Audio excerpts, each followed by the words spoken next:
Assalamualaikum warahmatullahi wabarakatuh. Perkenalkan, nama saya Saiful Mukminin dengan NIM 220187 Prodi Manajemen. Di sini saya akan mempresentasikan hasil belajar di semester 2 mata kuliah pengantar aplikasi komputer dengan dosen pengampu Bapak Muhammad Gustiadi, SEMM, CTMP, CMC, CPGAM, CPLM. Langsung saja ke materi yang pertama, yaitu pengertian komputer dan generasi komputer. Komputer adalah sekelompok alat elektronik yang terdiri atas perintah input, alat yang mengolah input, dan peralatan output yang memberikan informasi serta bekerja secara otomatis. Komputer generasi pertama yaitu pada Perang Dunia II, komputer mulai dikembangkan oleh negara-negara yang terkait untuk kebutuhan perang. Jerman adalah negara pelopor yang berpengaruh dalam perkembangan komputer tersebut.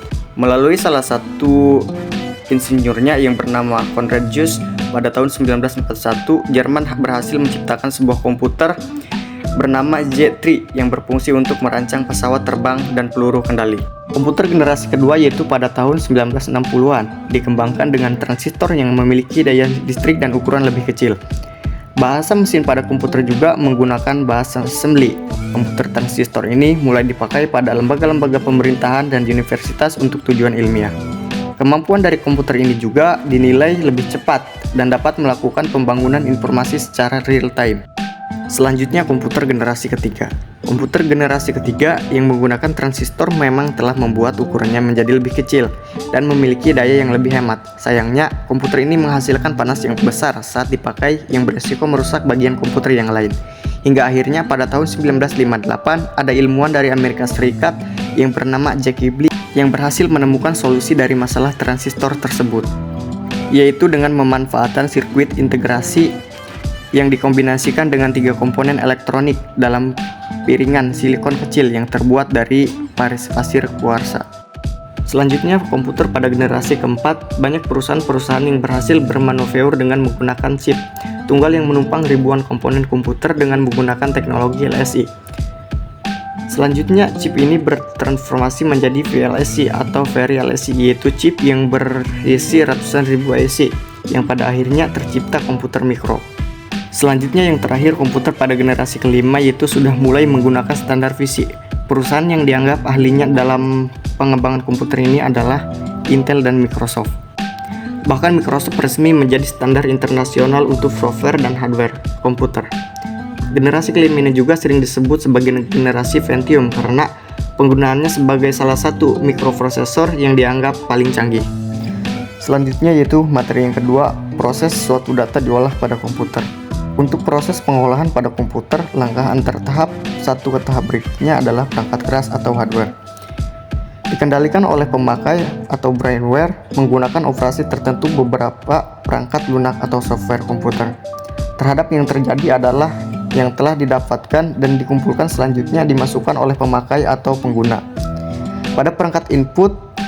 Kemudian dengan metode tertentu data yang diinput akan diolah atau diproses oleh perangkat proses atau disebut proses device, dan selanjutnya dihasilkan oleh informasi dan perangkat keluar atau output device. Selanjutnya materi yang ketiga yaitu operasi sistem pada komputer. Nah, apa sih sistem operasi? Jadi sistem operasi merupakan sebuah penghubung dari pengguna komputer dengan perangkat keras komputer, serta pengelola seluruh sumber daya yang terdapat pada sistem komputer. Sistem operasi adalah sebuah perangkat lunak yang berfungsi sebagai sistem dasar pada sebuah perangkat. Sistem operasi menyediakan sekumpulan layanan aplikasi pada pengguna sehingga dapat memudahkan dalam menggunakan komputer.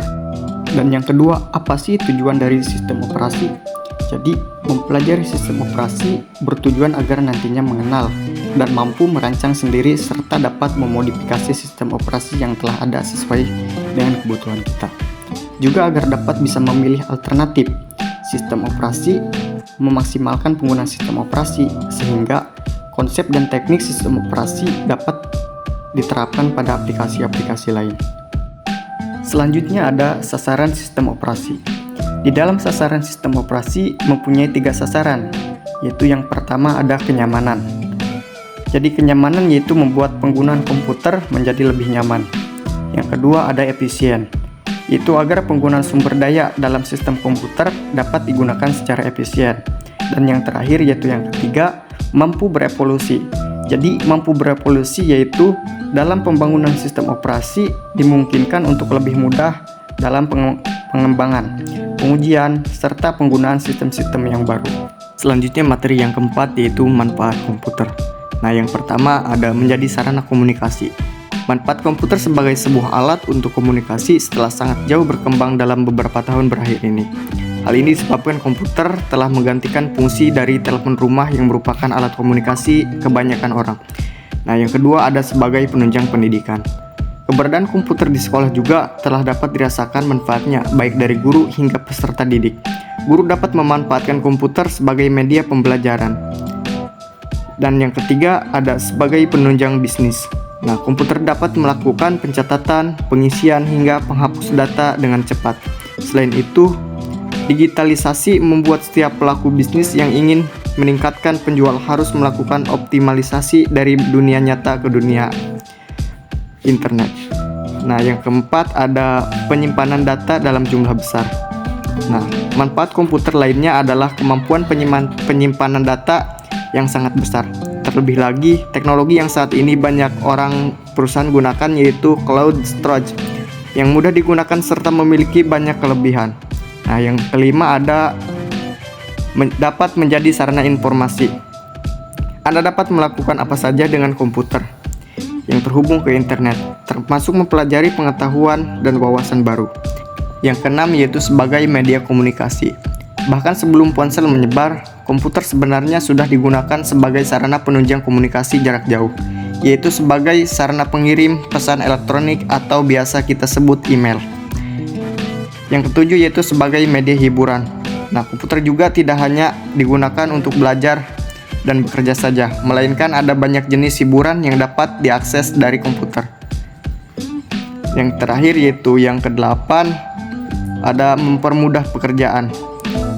Dalam dunia kerja, komputer dapat membantu menyelesaikan segala masalah. Beberapa manfaat yang Anda dapat rasakan saat digunakan komputer antara lain: komputer dapat digunakan untuk mengolah data, mempercepat pekerjaan, mengirim dan berbagai informasi. Selanjutnya materi yang kelima yaitu pengolahan data pada komputer. Pengolahan data dengan menggunakan komputer disebut dengan istilah elektronik data processing. Siklus pengolahan data pada dasarnya ada 3 tahapan yaitu input, processing, dan output. Komputer adalah perangkat elektronik yang sering digunakan untuk membantu manusia dalam melakukan berbagai tugas, baik itu pekerjaan sehari-hari, tugas akademik, maupun fungsi profesional. Selanjutnya materi yang keenam yaitu Microsoft Office Word. Microsoft Office adalah sebuah paket perangkat lunak serta server yang dikembangkan oleh Microsoft. Umumnya digunakan sebagai tool untuk mempermudah aktivitas dalam perkantoran. Di sisi lain, banyak masyarakat yang menggunakan Microsoft Office Word untuk keperluan lain. Ada juga Microsoft Office Word 2007. Microsoft Office Word 2007 merupakan pengembangan dari versi sebelumnya yang mengalami banyak perubahan dan perbaikan, sehingga lebih fleksibel dan dapat digunakan di masa kini. Microsoft Office Word juga menyediakan banyak fasilitas penuh terhadap apa yang kita inginkan. Dengan fasilitasnya yang lengkap, kini telah menghantarkan Microsoft Office Word 2007 sebagai program aplikasi pengolah kata yang mutakhir saat ini. Selanjutnya materi yang ketujuh yaitu Microsoft Excel 2013. Microsoft Excel adalah software yang dapat digunakan untuk mengorganisir, menghitung, menyediakan, maupun menganalisa data-data dan mempresentasikannya ke dalam bentuk tabel, grafik, atau diagram. Kemudahan lain yang dapat diperoleh dari program ini adalah terintegrasinya program Microsoft Excel dengan program aplikasi Windows yang lain. Saat Anda membuka Microsoft Excel, maka sebuah buku kerja atau workbook siap digunakan yang di dalamnya terdapat beberapa lembar kerja atau worksheet. Selanjutnya materi yang terakhir yaitu Microsoft PowerPoint. Microsoft PowerPoint adalah sebuah program komputer untuk presentasi yang dikembangkan oleh Microsoft di dalam paket aplikasi kantoran mereka. Microsoft Office selain Microsoft Word, Excel, Access, dan beberapa program lainnya. Microsoft PowerPoint juga berguna sebagai media presentasi dengan menggunakan beberapa slide. Microsoft PowerPoint sangat digemari dan banyak digunakan dari berbagai kalangan, baik itu pembisnis, pendidik, pelajar, hingga trainer. Karena Microsoft PowerPoint itu sendiri dikembangkan oleh Microsoft. Selanjutnya kesimpulan materi yang pertama yaitu definisi komputer. Jadi, komputer adalah sekelompok alat elektronik yang terdiri atas perintah input, alat yang mengolah input, dan peralatan output yang memberikan informasi serta bekerja secara otomatis. Selanjutnya kesimpulan materi yang kedua yaitu proses suatu data. Proses kerja komputer yang pertama ada input, yang kedua ada proses, dan yang ketiga ada output. Jadi, proses data diolah pada komputer untuk proses pengolahan pada komputer.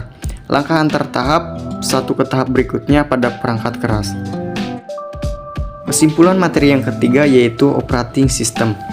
Jadi sistem operasi merupakan sebuah penghubung dari pengguna komputer dengan perangkat keras komputer, serta pengelola seluruh sumber daya yang terdapat pada sistem komputer.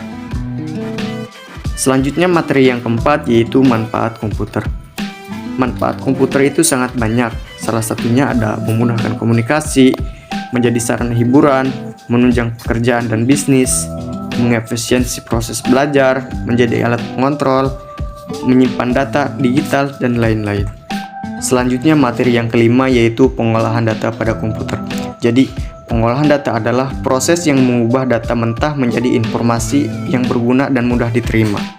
Selanjutnya materi yang keenam yaitu Microsoft Word.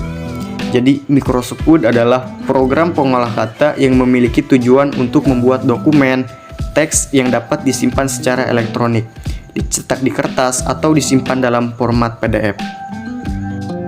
Selanjutnya materi yang ketujuh yaitu Microsoft Excel. Jadi Microsoft Excel adalah program aplikasi lembar kerja spreadsheet yang didistribusikan oleh Microsoft untuk sistem operasi Windows dan iOS yang berfungsi untuk mengolah data dan angka. Selanjutnya materi yang terakhir yaitu Microsoft PowerPoint.